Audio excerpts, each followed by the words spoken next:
म्हाडाच्या कोकण मंडळाकडून 5285 घरांची लॉटरी काढण्यात आली आहे। पण या लॉटरीसाठी अर्ज करताना अनामत रक्कम नेमकं किती भरावी लागेल याची सविस्तर माहिती आपण आजच्या या व्हिडिओतून जाणून घेणार आहोत। नमस्कार, मी सलमान शेख आणि आपण पाहताय एबीपी माझा। 5285 घरे आणि 77 भूखंड कोकण मंडळाच्या लॉटरीमध्ये उपलब्ध आहेत। त्यात ठाणे, कल्याण डोंबिवली, टिटवाळा, नवी मुंबई, मीरा रोड, पालघर आणि विरार या ठिकाणी ही घरे उपलब्ध आहेत। पण लॉटरीसाठी अर्ज करताना किती अनामत रक्कम भरावी लागेल असे प्रश्न अनेकांच्या मनात आहेत।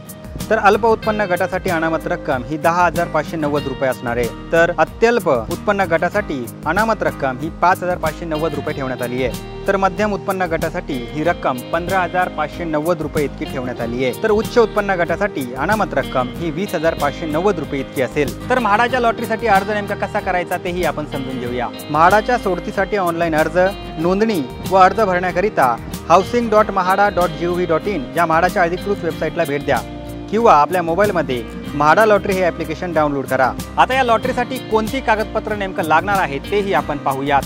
म्हाडा लॉटरीसाठी आधार कार्ड गरजेचं आहे, पण तो तुमचा मोबाईल नंबरशी लिंक असणं देखील आवश्यक आहे।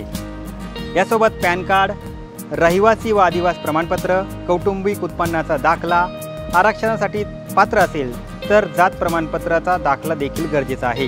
विशेष प्रवर्गासाठी म्हणजेच कलाकार, पत्रकार, सरकारी कर्मचारी, माजी सैनिक, आमदार, खासदार यांच्यासाठी स्वतंत्र प्रमाणपत्र लागतील। वेबसाईटवर याची नमुने देखील देण्यात आले आहेत। म्हाडाची ही माहिती तुम्हाला कशी वाटली आम्हाला कमेंट करून नक्की कळवा आणि जास्तीत जास्त लोकांपर्यंत हा व्हिडिओ शेअर करा आणि एबीपी माझाला फॉलो करायला विसरू नका। पाहत रहा एबीपी माझा।